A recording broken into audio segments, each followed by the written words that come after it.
Medina Zain buka suara usai banjir hujatan dari warganet soal tagihan uang yang dilakukan oleh Rachel V-nya di kolom komentar Instagram. Sosok Rachel V-nya dan Medina Zain mendadak jadi perbincangan publik. Tak ada angin atau hujan, Rachel V-nya mendadak menagih uang pada Medina Zain. "Aku tunggu hari ini ya, uangku tolong dilunaskan," tutur Rachel V-nya saat mengomentari unggahan Medina yang pamer tas branded. Sontak komentar dari mantan istri Niko Al-Hakim itu memicu kehebohan warganet hingga tersebar di akun gosip. Bahkan, Medina Zain pun menjadi bulan-bulanan warganet.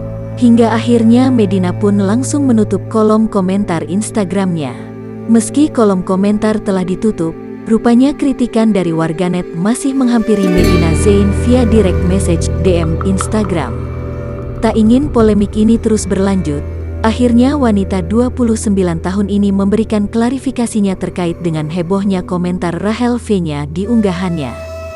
Dalam Instagram story-nya, Medina menjelaskan secara rinci permasalahannya dengan Rachel. Dia menjelaskan dirinya dan Rachel sebenarnya tidak apa-apa.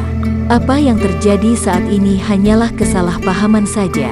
"Sebenarnya nggak ada apa-apa aku sama Rachel, ada salah paham aja," ujar Medina Zain mengawali klarifikasinya dikutip Tribun Style, Sabtu, tanggal 28 Agustus tahun 2021. Kesalahpahaman yang terjadi antara Rachel dan Medina rupanya terkait dengan penjualan sebuah tas yang harganya ratusan juta.